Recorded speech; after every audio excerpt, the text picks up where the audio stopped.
part d'une matière première agricole et on va essayer de la fractionner, de sortir les différents composants. La plupart des étapes sont des étapes assez mécaniques d'extraction, avec de l'eau, avec des broyages, des tamisages. Pourquoi les protéines végétales ? Il y a un fort potentiel de croissance. Je pense qu'en tant que consommateur, on est tous exposés à ça aujourd'hui. Donc un rééquilibrage de nos apports végétaux et puis d'alimentation de viande animale.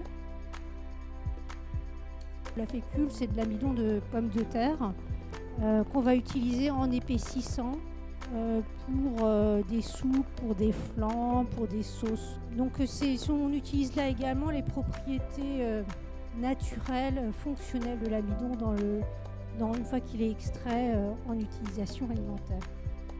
Alors un amidon modifié n'est pas un amidon génétiquement modifié, ça n'a rien à voir.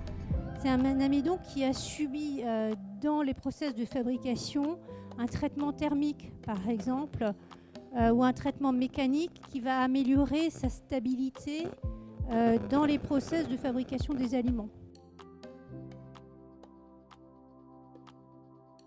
Quand même assez basique, c'est-à-dire qu'on met de l'amidon dans une cuve, on rajoute les enzymes, on laisse réagir plus ou moins longtemps. Et dans le plus ou moins longtemps, on va redégrouper la chaîne d'amidon plus ou moins. Les maltodextrines sont des amidons qui sont peu hydrolysés. On va les utiliser pour des apports caloriques. Alors notamment dans des aliments comme l'alimentation infantile.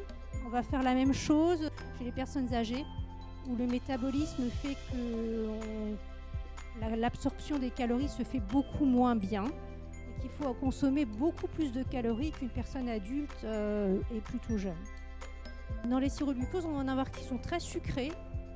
Des sirops qu'on va par exemple utiliser dans des confitures ou des préparations de fruits, et on va en avoir qui sont très peu sucrés. Donc des produits très versatiles, et nos métiers, c'est de les adapter à la fonctionnalité recherchée dans l'aliment.